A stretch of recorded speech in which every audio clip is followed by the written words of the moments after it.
Hello everybody, ये है CBSE science class 10 chapter number 3 का पार्ट नंबर 11। और इस पार्ट में हम स्टडी करने वाले हैं about the corrosion and preventive measure of corrosion. Corrosion से हम कैसे बच सकते हैं, इसके बारे में हमने चैप्टर फर्स्ट में भी पढ़ा था और ये दोबारा हमारे आ रहा है, इसलिए यह टॉपिक हमारे हो जाता है वेरी वेरी इंपॉर्टेंट और इससे अक्सर बोर्ड एग्जाम्स में क्वेश्चन पूछ लिए जाते हैं। तो आप इसको बहुत ध्यान से देखें और साथ ही में इस वीडियो में आपको मैं बताने वाला हूँ जो एलॉयज़ होती हैं हमारी, उनको हम कैसे याद कर सकते हैं। एलॉयज़ को याद करने के लिए जो ट्रिक्स होती हैं वे मैं आपको बताने वाला हूं जो मैंने बनाई है। तो इसको हम शुरू करते हैं। You have learned the following about corrosion in chapter 1। Chapter 1 में हमने कोरोजन को अच्छे से पढ़ा था, तो हम उसको दोबारा रिवाइज करते हैं। Silver articles become black after some time when expose to air. हमारे जो सिल्वर के आर्टिकल्स होते हैं, है ना, हम मानते हैं कि सिल्वर जो है वह बहुत लेस रिएक्टिव मेटल होता है, लेकिन फिर भी यह काफ़ी लंबे समय तक यदि इनको यूज नहीं किया जाता है तो इनके ऊपर एक परत चढ़ जाती है। ठीक है, जब ये एयर से रिएक्शन करते हैं या एयर में प्रेजेंट सल्फर से या सल्फर डाइऑक्साइड से रिएक्शन करते हैं तो इनके ऊपर ब्लैक कलर की एक परत चढ़ जाती है। This is because its reacts with sulphur in the air to form a coating of silver sulphide, है ना। तो जो एयर में सल्फर होती है, सल्फर डाइऑक्साइड होती है, उससे सिल्वर रिएक्शन करके सिल्वर सल्फाइड बना लेता है, जिसका फॉर्मूला होता है Ag2S और इसका कलर होता है ब्लैक। तो आप इन चीज़ों को ज़रूर नोट कर लें कि सिल्वर पर कोरोजन कैसे होता है, उस पर संचारण कैसे होता है। ठीक है, कोरोजन की डेफिनेशन हमने चैप्टर फर्स्ट में लर्न की थी, है ना। Slow heating up of the surface of the metal is known as corrosion by the reaction of water and air. तो आप इसको लिख सकते हैं, copper reacts with moist. Then हम बात करेंगे कॉपर की, है ना। सिल्वर का आपको आई होप समझ में आ गया होगा। Than copper reacts with moist carbon dioxide in the air and slowly loses its shiny brown surface and gains a green coat। Copper की सतह मॉइस्ट कार्बन डाइऑक्साइड से, है ना। मॉइस्ट का मतलब होता है यहाँ पर वाटर भी प्रेजेंट होता है। ठीक है, यहाँ पर क्या प्रेजेंट है, वाटर। तो जो हमारी कॉपर है इसकी सतह वाटर और कार्बन डाइऑक्साइड से रिएक्शन करती है एयर में, और इसकी जो शाइनी ब्राउन सरफेस होती है वह धीरे धीरे ख़त्म हो जाती है और इसके ऊपर एक हरे कलर की परत जम जाती है। This green substance is basic copper carbonate. और ये जो हरे कलर का हमें पदार्थ दिखाई देता है उसकी सतह पर, यह क्या होता है, यह बेसिक कॉपर कार्बोनेट होता है। ठीक है, और इसका फॉर्मूला यहाँ पर दिया नहीं गया है, इसलिए मैं इधर लिख दिया हूँ। इसका जो ग्रीन कोटिंग होती है वह क्या है, बेसिक कॉपर कार्बोनेट। ठीक है, और यह मिक्सचर होता है copper carbonate and copper hydroxide. ठीक है, copper carbonate CuCO3 dot CuOH का होल ट्वाइस। हमारे कॉपर कार्बोनेट का फॉर्मूला हो जाता है CuCO3 डॉट CuOH का होल ट्वाइस। तो आपको इसकी दो चीज़ें याद करनी है ना। एक तो कॉपर के ऊपर जो कोटिंग होती है कौन से कलर की होती है, ग्रीन कलर की होती है। और ये कोटिंग क्यों बनती है, यह कार्बन डाइऑक्साइड और वाटर की रिएक्शन के कारण बनती है। और इसका फॉर्मूला क्या होता है, तो फॉर्मूला होता है CuCO3 डॉट CuOH का होल ट्वाइस। तो आपसे यहाँ पर MCQ के रूप में भी कई तरह के क्वेश्चन पूछे जा सकते हैं, तो आप इन सबको अच्छे से नोट करके रखें और लर्न करें। लर्न करना यहाँ पर बहुत ज़रूरी है, ध्यान में रखें इन चीज़ों को। और आप यहाँ पर डायग्राम में देख पा रहे होंगे कि किस तरह से जो हमारी सिल्वर के आर्टिकल्स हैं वो ब्लैक हो जाते हैं और कॉपर के जो आर्टिकल्स हैं उनके ऊपर ग्रीन कलर की परत चढ़ जाती है जब वे लंबे समय तक वाटर और एयर के संपर्क में आते हैं। देन हमारा जो नेक्स्ट है वह आयरन। आयरन के बारे में हमने चैप्टर फर्स्ट में खूब पढ़ा है, उसकी रिएक्शन वगैरह भी लिखी है। When exposed to moist air for a long time acquires a coating of brown flaky substance called rust। Iron को जब लंबे समय तक वायु और मॉइस्चर नमी के संपर्क में रखा जाता है तो इसके ऊपर एक ब्राउन कलर की परत चढ़ जाती है, भूरे कलर की एक परत चढ़ जाती है, जिसे हम क्या कहते हैं, रस्ट कहते हैं। और इस प्रोसेस को हम क्या कहते हैं, इस प्रोसेस को हम रस्टिंग कहते हैं। तो ये सब हमने हमारे चैप्टर 1 में अच्छे से पढ़ लिया था। और इसकी जो रिएक्शन होती है ना रस्टिंग की, या आयरन के ऊपर जो रस्ट लगता है उसकी रिएक्शन यहाँ पर मैंने फिर लिख दी है, यदि आपको नहीं याद है तो इसको नोट करें। Fe plus 3/2O2 plus NH2O give rise to Fe2O3 dot NH2O। ठीक है, तो ये जो हमारा फेरिक ऑक्साइड है ना, हाइड्रेटेड फेरिक ऑक्साइड हम इसको बोलते हैं, तो आप इसको नोट करके रखें। कि रस्ट का फॉर्मूला क्या होता है ना। ये तो रिएक्शन है पूरी की रस्ट लगता कैसे है ना, रस्टिंग होती कैसे है। और यदि सिर्फ आपसे रस्ट का फॉर्मूला पूछा जाए तो आप ये लिख सकते हैं। और इसका कलर क्या होता है, तो कलर होता है ब्राउन। ठीक है, तो यह भी एक तरह का कोरोजन है, लेकिन आयरन के सेंस में हम कोरोजन को क्या कहते हैं, रस्टिंग कहते हैं। तो आप ध्यान रखिए कि सिल्वर में हो रहा है, कॉपर में हो रहा है, किसी और मेटल में हो रहा है तो हम तो उसको कोरोजन कहेंगे, लेकिन यदि कोरोजन आयरन में होता है तो हम उसे रस्टिंग कहेंगे। तो रस्टिंग और कोरोजन में यही छोटा सा एक डिफरेंस है। ठीक है, then we comes to activity 3.14। देख लेते हैं इसमें क्या लिखा है। Take 3 test tubes and place clean iron nails in each of them. आपको जैसे कि डायग्राम में दिखाया गया है, आपको यहाँ पर 3 टेस्ट ट्यूब लेनी है ना, ए, बी और सी। इनके अंदर आपको प्रत्येक में 3-3 यहाँ पर आयरन की नेल्स रखनी है। ठीक है, जैसे देखिए अपने टेस्ट ट्यूब ए में भी 3 आयरन, दूसरी में भी 3 और सी में भी 3 आयरन की नेल्स कीले रखी हैं। ठीक है, अब हमने टेस्ट ट्यूब ए में क्या भर दिया, वाटर भर दिया। ठीक है, और ऊपर से हमने उसके लगा दिया कॉर्क लगाकर हमने इसको कर दिया क्लोज। ठीक है, और दूसरी वाली जो हमारी टेस्ट ट्यूब है इसमें हमने वाटर भरा है। ठीक है, और वाटर के ऊपर हमने थोड़ा ऑयल डाल दिया है। और तीसरी जो टेस्ट ट्यूब है हमने इसमें क्या किया है, इसमें हमने एनहाइड्रस कैल्शियम क्लोराइड जो कि ड्राइंग एजेंट होता है, ये ऑक्सीजन को और वाटर को सोख लेता है। सॉरी, ऑक्सीजन को नहीं, ये वाटर को या मॉइस्चर को सोख लेता है। कौन सोखता है, एनहाइड्रस कैल्शियम क्लोराइड। ठीक है, और हमने यहाँ पर एयर भरी है, बिल्कुल ड्राई एयर। ठीक है, तो हम यहाँ पर इनको कुछ दिनों तक ऐसे रखते हैं ना, 1-2 दिन तक, तो आप क्या देख पाएंगे कि जो हमारी टेस्ट ट्यूब ए है उसमें हमारे रस्टिंग हो जाती है, लेकिन टेस्ट ट्यूब बी और सी में रस्टिंग नहीं होती है, इन पर जंग नहीं लगता है। ऐसा क्यों होता है, क्योंकि हमने इनको प्रिवेंट किया है by the contact of air, है ना, और वाटर। तो देखिए यहाँ पर तो हमने इसको वाटर में तो रखा है, हमारा बॉइल्ड स्टिल वाटर था जिसके अंदर कोई भी एयर नहीं थी, और ऊपर से हमने चढ़ा दी ऑयल की परत, ताकि ऊपर अगर एयर है भी सही तो वह वाटर में डिजोल्व नहीं हो पाएगी। ठीक है, तो यहाँ पर हमने ब्लॉक किया किसको, एयर को। और जो हमारी तीसरी टेस्ट ट्यूब थी इसमें हमने दोनों को ब्लॉक किया। ठीक है, यहाँ पर हमारे पास एयर तो है, ऑक्सीजन तो है, लेकिन वाटर नहीं है। ठीक है, हमने यहाँ पर किसको ब्लॉक किया, H2O को ब्लॉक कर दिया। तो आप देख पा रहे होंगे कि टेस्ट ट्यूब ए में हमारे रस्ट लग जाता है, लेकिन बी और सी में नहीं लगता है, क्योंकि एक में एयर प्रेजेंट नहीं है और दूसरे में वाटर प्रेजेंट नहीं है। और यदि एयर में कोई मॉइस्चर होती है तो उसको एनहाइड्रस कैल्शियम क्लोराइड के द्वारा सोख लिया जाता है, एब्जॉर्ब कर लिया जाता है। तो यहाँ पर वाटर का एक भी मॉलिक्यूल प्रेजेंट नहीं होगा, इसलिए यहाँ पर जंग भी नहीं लगेगा।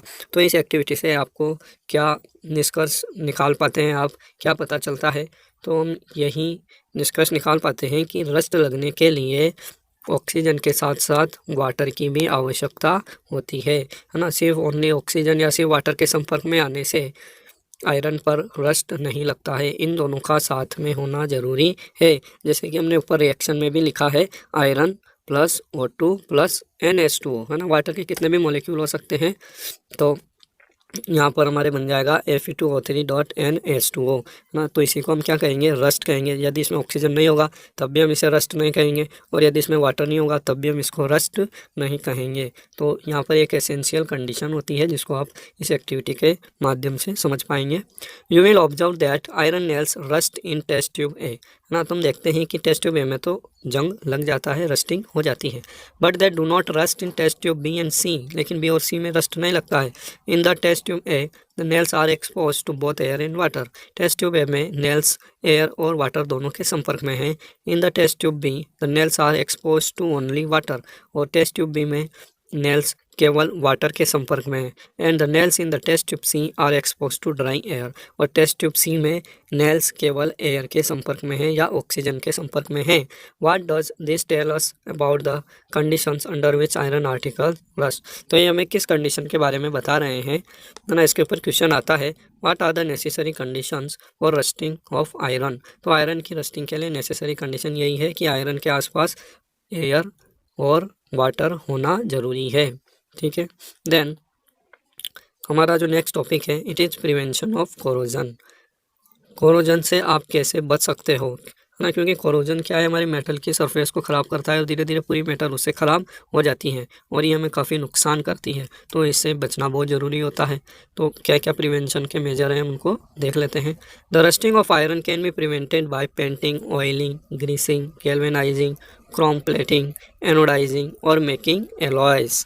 तो इसके बारे में है ना, हमने पहले भी बहुत पढ़ा है और फिर हम इसको रिवाइज कर लेते हैं कि जो रस्टिंग होती है आयरन के ऊपर या दूसरी मेटल्स के ऊपर, हम उनको पेंटिंग के द्वारा, ऑयलिंग के द्वारा, ग्रीसिंग करके, है ना, या तो मेटल की सरफेस पर हम पेंट कर देते हैं, जैसे वार्निश, ऑयल पेंट्स वगैरह हम करते हैं, है ना, ऑयल लगाते हैं, यानी कि जैसे कुछ मशीन के पुर्जे होते हैं जिन पर हम पेंट नहीं कर सकते तो उनको हम ऑयल में डुबो के रखते हैं, जैसे इंजन के पार्ट्स होते हैं, हमारे मशीनों के पार्ट्स होते हैं, उनमें ऑयल डालते हैं।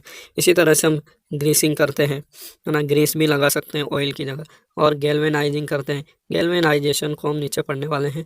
क्रोम प्लेटिंग कर सकते हैं, है ना, एनोडाइजिंग कर सकते हैं। एनोडाइजिंग में क्या होता है, एल्यूमिनियम के ऊपर एल्यूमिनियम ऑक्साइड की परत चढ़ाई जाती है ना, या जिस मेटल के ऊपर हम ऑक्साइड की परत चढ़ाना चाहते हैं उसको हम क्या बना देते हैं, एनोड बना देते हैं। इसको हमने पहले पढ़ा है चैप्टर नंबर 2 में, ठीक है। तो आप इसको भी अच्छे से समझ पा रहे होंगे। एनोडाइजिंग पर हम क्या चढ़ाते हैं, एल्यूमिनियम ऑक्साइड की परत चढ़ाते हैं, क्योंकि एल्यूमिनियम ऑक्साइड की परत क्या होती है, काफ़ी मजबूत होती है। जैसे हमारी ये सतह है ना, ये हमारी एल्यूमिनियम की सतह है। इसके ऊपर यदि हमने एल्यूमिनियम ऑक्साइड की परत चढ़ा दी, ठीक है, ये परत चढ़ गई किसकी, एल्यूमिनियम ऑक्साइड की, तो ये परत जो होती है काफ़ी स्टेबल होती है और यह नीचे वाली परत को फर्दर कोरोजन से रोकती है, ठीक है। तो एक बार यदि इस पर परत चढ़ जाती है एल्यूमिनियम ऑक्साइड की, तो यह हमारी नीचे वाली मेटल की सतह को कोरोजन से रोकती है। तो इसी कारण से हम एल्यूमिनियम को प्रोटेक्ट कर पाते हैं और इस प्रोसेस को कहते हैं एनोडाइजिंग, ठीक है।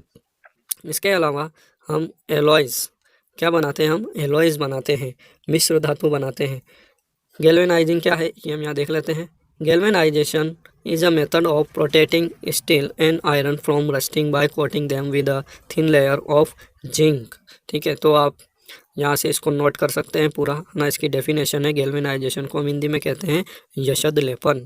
यदि किसी आर्टिकल के ऊपर, है ना, चाहे वो स्टील का हो या आयरन का हो, स्टील या आयरन के आर्टिकल के ऊपर आप जिंक की यदि एक परत चढ़ा देते हैं, ठीक है, थिन लेयर ऑफ जिंक, हम स्टील या आयरन के ऊपर जिंक की, जस्ते की एक परत चढ़ा देते हैं, उसे हम क्या कहते हैं, गैल्वेनाइजेशन या यशद लेपन कहते हैं। और ये कैसे किया जाता है, तो जैसे आपने अभी ऊपर इलेक्ट्रोलाइटिक रिफाइनिंग और इलेक्ट्रोलाइटिक रिडक्शन पढ़ा है ना, उसमें इलेक्ट्रोड बना देते हैं उसको। तो इस तरह से हमारी जो आयरन या स्टील के आर्टिकल होते हैं उसके ऊपर जिंक की परत चढ़ जाती है, ठीक है। इलेक्ट्रोलाइसिस के द्वारा हम इस प्रोसेस को करते हैं। जिंक सल्फेट या जिंक का कोई भी इलेक्ट्रोलाइट लेकर हम उसमें स्टील और आयरन के आर्टिकल को डालते हैं, तो जैसे ही इलेक्ट्रोलाइसिस होती है जिंक रिलीज होता है ना, उसके ऊपर पॉजिटिव चार्ज आता है तो नेगेटिव कैथोड की तरफ चला जाता है। और नेगेटिव कैथोड हम किसको बनाते हैं, उस स्टील या आयरन को बनाते हैं, ठीक है। नेगेटिव कैथोड हमारा कौन होता है, स्टील या आयरन होता है, ठीक, समझ गए आप। तो इस तरह से इनके ऊपर हमारी जिंक की परत चढ़ जाती है। The galvanised article is protected against rusting even if the zinc coating is broken. तो ये जो हमारी जिंक की कोटिंग है, यदि वह टूट भी जाए तो भी वह उस लोहे को या स्टील को फर्दर कोरोजन से बचाती है। Can you reason this out, क्या आप इसके बारे में कोई रीज़न बता सकते हैं कि ऐसा क्यों हुआ ना, जिंक की परत टूट गई फिर भी उसने उसको कैसे बचा। तो सबसे पहले तो हम यही जान लेते हैं कि जिंक कैसे प्रोटेक्ट करता है स्टील और आयरन को। तो स्टील और आयरन जो है वह काफ़ी रिएक्टिव होते हैं, हालांकि स्टील तो बहुत कम रिएक्टिव होता है, स्टील के हम बर्तन भी बहुत यूज करते हैं, लेकिन आयरन ज़्यादा रिएक्टिव होता है। तो इसके ऊपर यदि जिंक की परत चढ़ा देते हैं तो जिंक हमारा बन जाता है जिंक ऑक्साइड में, क्योंकि जिंक जो है वह आयरन से ज़्यादा रिएक्टिव है। आप रिएक्टिविटी सीरीज देख लें एक बार तो आपको जिंक मिलेगा आयरन के ऊपर, है ना, जिंक होता है आयरन के ऊपर। तो iron is more reactive than zinc is more reactive than iron. तो इस तरह से जब जिंक पहले ऑक्सीजन इसके संपर्क में आती है, ऑक्सीजन और वाटर जब संपर्क में आता है किसके, जिंक के, तो वह बना लेता है जिंक ऑक्साइड और आयरन को प्रिवेंट कर लेता है कोरोजन से ना। जिंक ज़्यादा रिएक्टिव है इसलिए वह आयरन को रिएक्शन नहीं करने देता है और हमारी क्या बन जाती है, जिंक ऑक्साइड यहाँ पर बन जाती है। तो इसी तरह से आप इसका आंसर दे पाएंगे आराम से कि जो हमारी जिंक कोटिंग ब्रोकन हो जाती है उसके बाद भी हमारा आयरन या स्टील कैसे कोरोजन से बचा रहता है। तो ये जो छोटे छोटे यहाँ पर वर्ड्स लिखे गए हैं, है ना, इनका बहुत मतलब होता है और आप इनको सिर्फ एक वर्ड या टर्म ना समझें, इनको आप अच्छे से नोट करते जाएं क्योंकि जो क्वेश्चन बनते हैं वह इन्हीं में से बनते हैं। टेक्स्ट बुक की हर एक लाइन आपकी इम्पोर्टेंट होती है, ये मैं आपको हमेशा बताता रहता हूँ, ठीक है। तो इसके अलावा हमने पढ़ा था इसमें क्रोम प्लेटिंग। तो जैसे गैल्वेनाइजेशन होता है उसी तरह से क्रोमियम हमारी एक धातु है। क्रोमियम की यदि हम परत चढ़ा देते हैं लोहे के ऊपर तो उसे हम कहते हैं क्रोम प्लेटिंग। तो आप देख पाते होंगे कि जैसे हमारे साइकिल की हैंडल वगैरह होते हैं, कुछ ऐसे मेटेलिक आर्टिकल्स होते हैं जिनको हम स्टील का नहीं बना सकते, उनके ऊपर हम क्रोमियम की परत चढ़ा देते हैं तो उसे हम कहते हैं क्रोम प्लेटिंग, ठीक है। तो इस तरह से हम क्या करेंगे, हमारी जो मेटल्स हैं उनको कोरोजन से बचा पाएंगे। देन नेक्स्ट जो हमारा तरीका है मेटल की सरफेस को कोरोजन से बचाने का वह है एलोइंग मतलब मिश्र धातु बनाना। Is a very good method of improving the properties of a metal. तो एलोइंग हमारा एक बहुत अच्छा तरीका है जिससे हम मेटल की जो प्रॉपर्टी है उनको इम्प्रूव कर सकते हैं, उनको हम रस्ट रहित बना सकते हैं। We can prevent them by rusting और corrosion. We can get the desired properties by this method. इस मेथड के द्वारा हम उनकी जो वांछनीय हमारी प्रॉपर्टीज़ होती है ना, यदि हम चाहते हैं कि हमारी मेटल्स का मेल्टिंग पॉइंट हाई हो, बॉइलिंग पॉइंट हाई हो, उस पर रस्ट ना लगे, तो इस तरह की प्रॉपर्टीज़ को हम मिश्र धातु के निर्माण के द्वारा प्राप्त कर सकते हैं। For example iron is the most widely used metal. हमारा आयरन सबसे ज़्यादा यूज होने वाला मेटल है। आप देखेंगे जो भी चीज़ें बनी हुई हैं हमारे आसपास ज़्यादातर आयरन की बनी होती हैं क्योंकि यह चीप होता है, थोड़ा सस्ता होता है।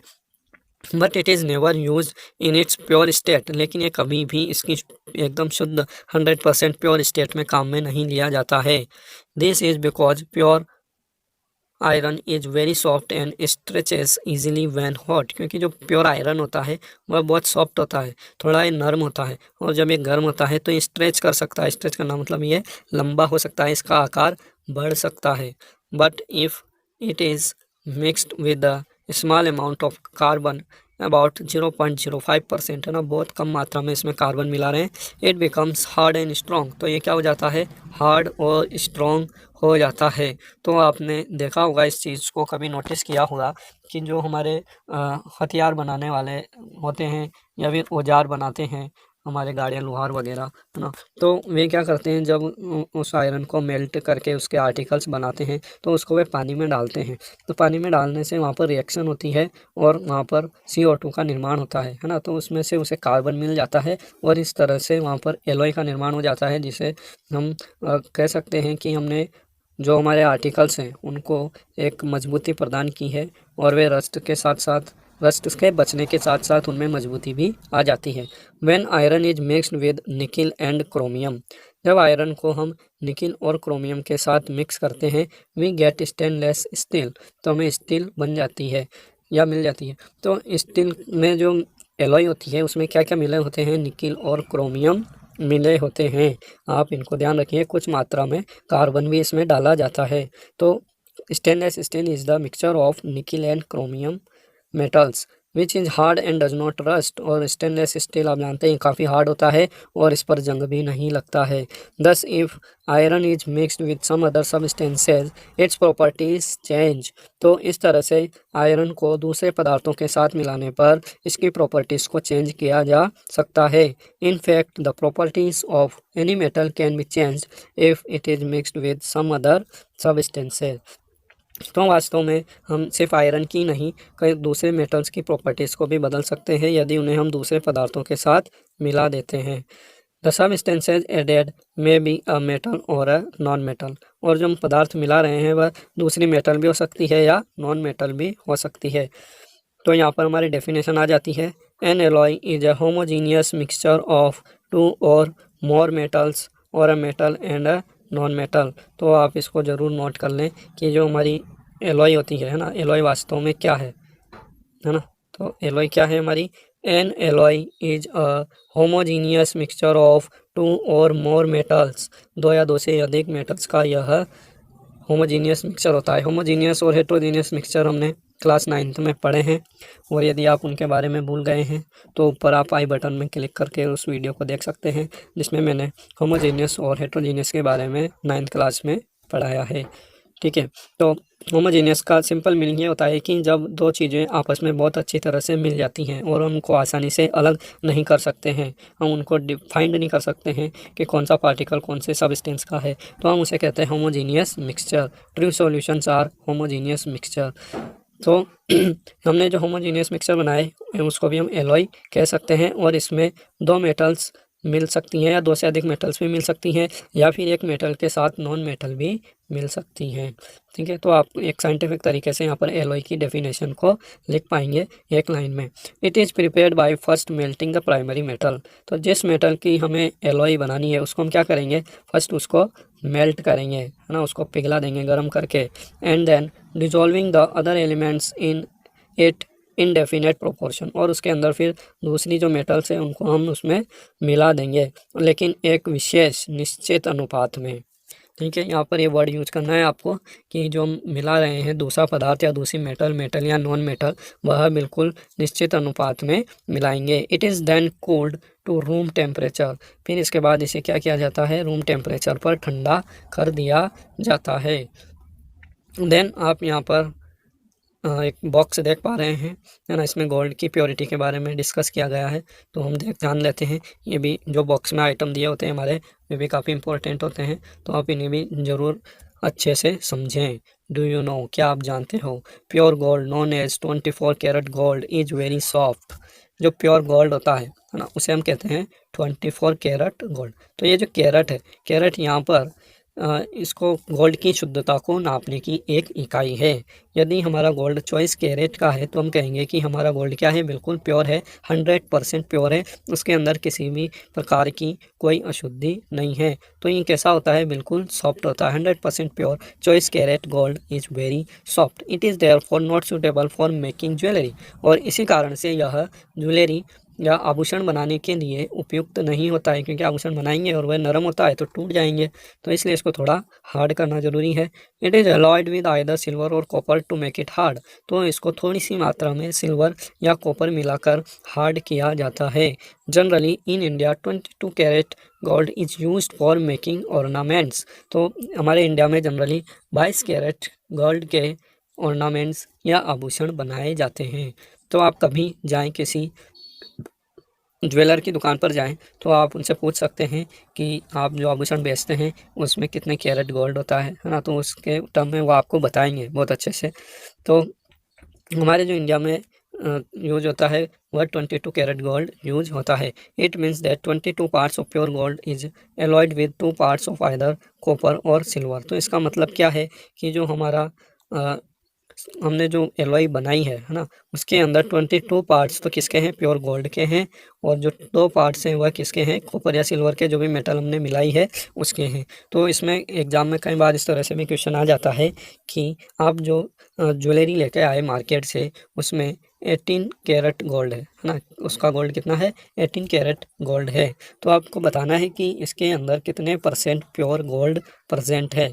तो जिस तरह से यहाँ पर आपको बताया है कि 22 कैरेट, यदि हम गोल्ड की बात करते हैं 22 कैरेट की, तो उसके अंदर 22 पार्ट्स क्या हैं, हमारे प्योर गोल्ड के हैं, और 2 पार्ट्स किसके हैं, दूसरे मेटल के हैं। क्योंकि जो 24 कैरेट का गोल्ड होता है वह तो शुद्ध होता है, तो हमने 24 को कर दिया 22, है ना, तो इसमें 2 पार्ट कम हो गए। इसी तरह से यदि हम 18 कैरेट की बात करते हैं तो 18 कैरेट का मतलब है कि इसमें 6 पार्ट, है ना, 6 पार्ट, 24 माइनस 18 गए तो कितने बचे, 6 पार्ट। 6 पार्ट दूसरी मेटल इसमें मिली हुई है। तो हम इसकी परसेंटेज कैसे निकालेंगे, तो परसेंट निकालने का जो हमारा फॉर्मूला होता है ना, हमें जिसकी परसेंट निकालनी है, यानी कि हमारे पास कितना है, 18 पार्ट्स है, टोटल कितने होने चाहिए, 24 होने चाहिए, और इसको मल्टीप्लाई कर देते हैं 100 से। तो इस तरह से हमारे परसेंटेज निकल कर आ जाती है। तो आप इस चीज़ को भी नोट करके रखें कि आप किस तरह से किसी भी मेटल की या एलॉयज़ की या हमारे जो गोल्ड की कैरेट में दे रखी होती है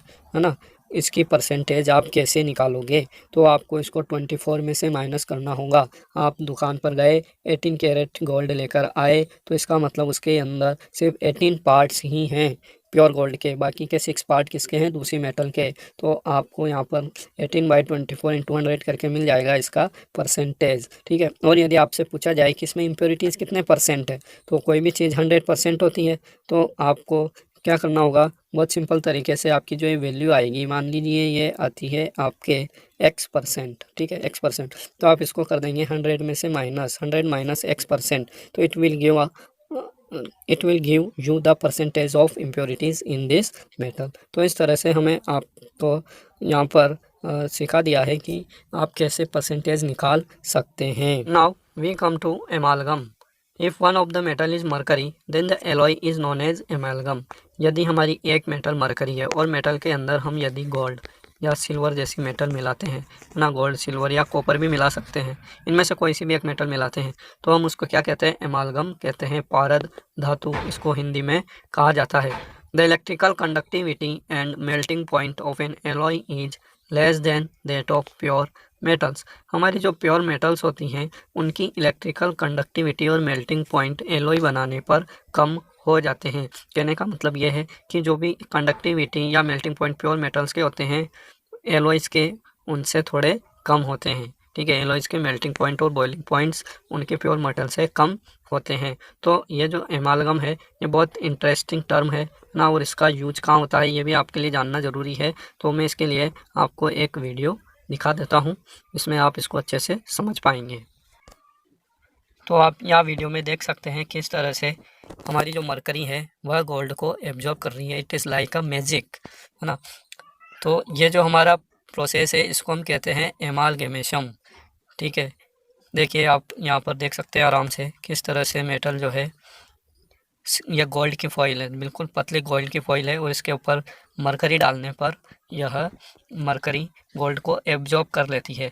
यहाँ एक्चुअली एब्जॉर्ब टर्म यूज करना यहाँ पर अच्छा नहीं है, क्योंकि ये जो प्रोसेस है इसको हम ऐसे डिफाइन कर सकते हैं कि जब मरकरी किसी दूसरे मेटल के संपर्क में आती है, गोल्ड या सिल्वर या कॉपर, तो उसकी जो सॉलिड फॉर्म होती है ना, सॉलिड फॉर्म, उस सॉलिड फॉर्म के अंदर क्या होती है, कुछ लेटिस बॉन्डिंग होती है ना, वह मॉलिक्यूल्स या एटम्स उसके आपस में जुड़े होते हैं, तो वह उस लेटिस जो बॉन्डिंग होती है, उसका जो स्ट्रक्चर होता है उसको वह तोड़ देता है और वह मेटल जो है आराम से पिघल जाती है। तो इस तरह से जो हमारी एमालगम है वह बनाई जाती है, और मरकरी दूसरे मेटल्स को अपने अंदर ऐसा लगता है जैसे वह डिजोल्व कर रही है। तो यहाँ पर आप एमालगम का यूज़ देख सकते हैं, इसको डेंटिस्ट यूज करते हैं। दांतों की जो कैविटीज़ होती हैं, टूथ डिके हमने पढ़ा है, तो उसको सही करने के लिए हम इसका यूज़ कर सकते हैं। तो आपने देखा कि किस तरह से मरकरी का एमालगम बनाया जाता है, और वह डेंटिस्ट के द्वारा जो टूथ में डिके होता है और कैविटीज़ बन जाती हैं, उन कैविटीज़ को फिल करने में काम में आता है, ठीक है। तो आप अच्छे से उसको समझ पाए होंगे और आप कभी ना भूलें उसको, इसलिए मैंने उसको वीडियो के रूप में आपको दिखाया है। तो उसके अलावा जो हमारी दूसरी एलॉयज़ है उनके बारे में हम जान लेते हैं। जैसे कि ब्रास है, brass an alloy of copper and zinc. हमारी जो ब्रास को हम कहते हैं पीतल, हमारी जनरल लैंग्वेज में ब्रास इज पीतल। तो यह कॉपर और जिंक की एक मिक्सचर होता है, एलॉय होती है। और वहीं ब्रॉन्ज होता है हमारा, ब्रॉन्ज मेडल का नाम आपने सुना होगा, हिंदी में हम इसको कांसा कहते हैं। तो यह कॉपर और टिन की एक मेटल एलॉय होती है। Are not good conductor of electricity whereas copper is use for making electrical circuit. तो ये जो हमारी एलॉयज़ हैं, ब्रॉन्ज है, ब्रास है, स्टील है ना, सोल्डरिंग वायर होते हैं। तो इस तरह की जो मेटल्स होती हैं इनकी कई बार कई कॉम्पिटिटिव एग्जाम्स में कंपोजिशन पूछी जाती है कि ये बने किसके होते हैं, तो इसको याद करना थोड़ा कठिन होता है, इसलिए मैंने आपके लिए एक यहाँ पर ट्रिक बनाई है। तो हम पहले उसको समझ लेते हैं, फिर उसके बाद इस पर हम आएंगे। तो हम देख लेते हैं ट्रिक। तो आप यहाँ पर देख सकते हैं आराम से, मैं आपके लिए 4 एलॉयज़ की ट्रिक आपको दिखा रहा हूँ। यहाँ पर फर्स्ट है हमारी ब्रॉन्ज, है ना, जिसको हम कहते हैं कांसा। दूसरी है ब्रास, जिसको हम कहते हैं पीतल। तीसरी है सोल्डरिंग वायर, है ना, सोल्डरिंग वायर जो हमारे इलेक्ट्रीशियंस वगैरह होते हैं, इलेक्ट्रॉनिक आइटम को यूज करते हैं, है ना, और उनको जोड़ने में तार वार टूट जाते हैं उनके, तो उसको वो सोल्डरिंग करने में काम में लेते हैं, तो हम उसे कहते हैं सोल्डरिंग वायर। और चौथा हमारा है स्टील, है ना, स्टेनलेस स्टील जिसकी हम बात करते हैं। तो ये हम 4 एलॉयज़ की यहाँ पर याद करने वाले हैं, इनकी कंपोजिशन क्या होती है। तो आपको सबसे पहले याद करना होगा संता कहाँ से आया, है ना। दूसरी लाइन है पीतल का ताज लाया। थर्ड लाइन है उस पे सोल्जर लेट गया। और चौथी लाइन है फिक्र नहीं करो स्टील का बनवा देंगे ना। तो ये 4 लाइन यदि आपको याद हो जाती हैं तो आपको ये चारों एलॉयज़ की कंपोजिशन भी आराम से याद हो जाएगी, क्योंकि बच्चे क्या करते हैं इनको भूल जाते हैं, एग्जाम में जाते हैं तो वैसे ही माइंड ख़राब रहता है ना, तो याद नहीं आ पाता है और कुछ ना कुछ गड़बड़ हो जाती है। तो इस तरह से आप उनको याद रखें। तो संता का मतलब है यहाँ पर ये फर्स्ट में जो हमने लिखा है संता कहाँ से आया है ना, तो कांसे से आपको याद करना है कि ये कांसा है, ब्रॉन्ज है, और ब्रॉन्ज किससे मिलकर बना हुआ है, सन प्लस ता, यानी सन का मतलब टीन और ता का मतलब कॉपर तांबा। ठीक है, कॉपर का मतलब तांबा होता है। तो हमने लिखा है यहाँ पर संता है ना, सन का मतलब टिन और ता का मतलब कॉपर। तो ये हमारा बन गया टिन प्लस कॉपर ब्रॉन्ज बन गया। देन पीतल है, और पीतल की जो हमारी ट्रिक है वह है पीतल का ताज लाया। तो पीतल को हम कहते हैं ब्रास, और यहाँ पर जो ताज दो हमारे लेटर हैं, ता से बनेगा तांबा और जैसे बनेगा जिंक। ठीक है, जैसे जिंक या जस्ता, और ता से तांबा यानी कॉपर। तो इस तरह से हम दूसरी हमारी जो एलॉय है ब्रास उसको भी लर्न कर पाएंगे। देन तीसरा हमारा जो टर्म है वह है उस पे सोल्जर लेट गया। सोल्डरिंग वायर की ये ट्रिक है याद करने की। सोल्डरिंग वायर जो एलॉय होती है वह बनी होती है हमारी लेड और टिन से, है ना। ले का मतलब लेड और ट का मतलब टिन। ठीक है, लेट में ही छुपा हुआ है लेड और टिन। देन हमारी जो नेक्स्ट एलॉय है वह है स्टेनलेस स्टील, और इसमें कह रहे हैं फिकर नहीं करो। फिकर से बन गया हमारा आयरन, और नी से बन गया निकेल, और करो से बन गया क्रोमियम। तो ये तीन हमारी जो मेटल्स होती हैं आयरन, निकेल और क्रोमियम, इनसे मिलकर बनता है स्टील। इसमें थोड़ी बहुत मात्रा में कार्बन भी मिला देते हैं, लेकिन वो बहुत नेग्लिजिबल होता है और नॉन मेटल होता है, इसलिए हम इसको इसमें नहीं लिखते हैं। ठीक है, तो आपको आई होप ये ट्रिक्स अच्छे से समझ में आई होगी। सो आई होप आपको ये ट्रिक अच्छे से समझ में आई होगी। हम वापस चलते हैं हमारे एनसीईआरटी चैप्टर पर। तो आगे हम बढ़ते हैं, और आगे यहाँ पर लिखा गया है कि जो हमारी ब्रास होती है, ब्रॉन्ज होती है, इनकी हमने ट्रिक याद कर ली है, कैसे हम इनको याद कर सकते हैं, ये कौन सी मेटल्स के बने होते हैं, है ना। और साथ में आप ये भी समझ पा रहे होंगे कि जो हमारी ब्रॉन्ज और ब्रास है इनकी कंडक्टिविटी, इलेक्ट्रिकल कंडक्टिविटी कम हो जाती है एलॉय बनाने पर, जबकि इन दोनों में कॉपर होता है, और कॉपर की जो मेल्टिंग पॉइंट हो या उसकी इलेक्ट्रिकल कंडक्टिविटी हो वह ज़्यादा होती है, लेकिन एलॉय बनाने के बाद वह कम हो जाती है। Solder an alloy of lead and tin, है ना, याद कीजिए सोल्जर, जिसपे सोल्जर लेट गया, लेड और tin, has a low melting point and is used for welding electrical wires together. तो जब हम लेड में टिन मिला देते हैं तो इसका मेल्टिंग पॉइंट बहुत कम हो जाता है, और इसको इलेक्ट्रिकल वायर्स को वेल्डिंग करने में, उनको जोड़ने में, जो छोटे छोटे तार होते हैं हमारे इलेक्ट्रॉनिक्स आइटम में, उनको जोड़ने में यूज लिया जाता है ना। तो सोल्डरिंग वायर बनाया इसीलिए है क्योंकि उसका जो मेल्टिंग पॉइंट होता है वह बहुत कम होता है, वह जल्दी से गर्म होकर पिघल जाता है। देन हमारा एक और बॉक्स आता है more to know the wonder of ancient metallurgy. हमारा जो प्राचीन भारत था उस समय भी जो लोग थे वे काफ़ी कुछ जानते थे मेटलर्जी के बारे में, और वे भी जो कोरोजन था इससे बचने के लिए नई नई टेक्निक्स का यूज़ करते थे। The iron pillar near the Qutub Minar in Delhi was built more than 1600 years ago by the iron workers of India. हमारा जो कुतुब मीनार है दिल्ली में, उसके पास एक आयरन पिलर खड़ा हुआ है, जो कि आप इधर डायग्राम में देख पा रहे होंगे, है ना। ये कुतुब मीनार के पास खड़ा हुआ है, ये आयरन पिलर है, तो इसी के बारे में बात कर रहे हैं, है ना। तो ये कब बनाया गया था, यह 1600 ईयर्स एगो, 1600 वर्ष पूर्व पहले इंडिया में बनाया गया था।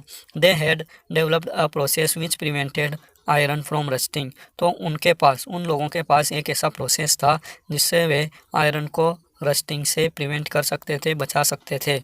For its quality of rust resistance it has been examined by scientist from all parts of the world. तो इसकी जो क्वालिटी होती है रस्ट रेजिस्टेंस की, रस्ट से बचने की, वह इतनी लाजवाब है और बेहतरीन है कि इसको पूरे वर्ल्ड से, पूरी दुनिया से साइंटिस्ट आए इसको चेक करने के लिए कि ये इसमें क्या क्या मिला हुआ है और इसे बनाया कैसे गया है, तो उनको अभी तक ये पता नहीं चल पाया है। The iron pillar is 8 metre high and weigh 6 ton 6000 kilogram, है ना। इसका जो डायमेंशन है वह ये 8 मीटर ऊंचा है और इसका वजन 6000 किलो है। 6 टन का ये पिलर है, और सबसे खास बात क्या है कि इस पर अभी तक जंग नहीं लगा है। तो इस तरह से हमारा ये चैप्टर फिनिश होता है। आपको ये चैप्टर कैसा लगा, वीडियो कैसा लगा, आप कमेंट करके ज़रूर बताइए। और आपने यदि चैनल सब्सक्राइब नहीं किया है तो प्लीज़ इसको सब्सक्राइब कर लीजिए और बने रहिए। Okay, thank you.